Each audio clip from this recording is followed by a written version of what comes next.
नमस्कार दोस्तों, आज मैं आपको फिर एक कहानी सुनाऊंगी। ये कहानी भी एक सच्ची घटनाओं से प्रेरित है। जानवरों की कहानी बहुत ही प्यारी होती है। जानवरों के रिश्ते भी बहुत ही अजीब होते हैं।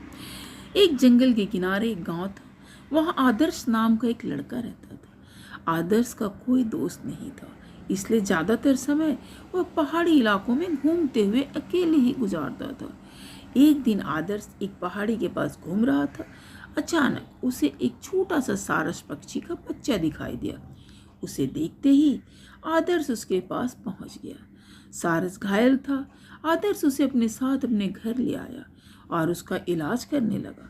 धीरे धीरे सारस और आदर्श की दोस्ती गहरी होने लगी।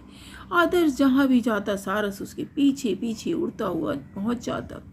आदर्श को सारस के रूप में एक अच्छा दोस्त मिल चुका था, लेकिन दोनों की दोस्ती ज़्यादा दिनों तक कायम न रह सकी। दरअसल सारस एक विलुप्त प्रजाति का पक्षी है। जैसे ही प्रशासन को पता चला कि आदर्श के घर में विलुप्त प्रजाति का पक्षी रह रहा है, उन्होंने सारस को जब्त करके जीव संग्रहालय भेज दिया। सारस के बिछड़ते ही आदर्श दुखी रहने लगा और यहाँ आदर्श की जुदाई में सारस की बिगड़ती हालत से प्रशासन के कान खड़े होने लगे। बड़े से बड़ा डॉक्टर भी सारस को ठीक नहीं कर पा रहा था।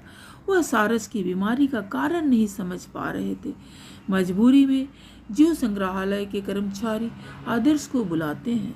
आदर्श को देखते ही सारस अपने पिंजड़े में उछलने लगता है। बहुत दिनों से सारस ने कुछ नहीं खाया था, लेकिन आदर्श के हाथों से वह खाने लगता है। जीव संग्रहालय के अधिकारी सारस का आदर्श के प्रति प्रेम देखकर समझ चुके थे कि यह पक्षी आदर्श पर पूरी तरह आधारित हो चुका है और यह इसके बिना नहीं रह सकता। इसलिए प्रशासन को सारस उसे वापस करना पड़ता है और साथ ही आदर्श को सारस की देखभाल करने का मासिक खर्चा भी सरकारी खजाने से दिया जाने लगता है। आदर्श को उसका दोस्त मिल जाता है और दोनों की दोस्ती का फूल दोबारा खिलते हैं। तो यहीं भी हमारी कहानी खत्म हो जाती है। अगर आपको हमारी कहानी अच्छी लगी तो प्लीज़ लाइक शेयर सब्सक्राइब जरूर करें और कमेंट करके बताएं कि आप कहाँ से देख रहे हो। हमारी कहानी देखने और सुनने के लिए आप सबको बहुत बहुत धन्यवाद।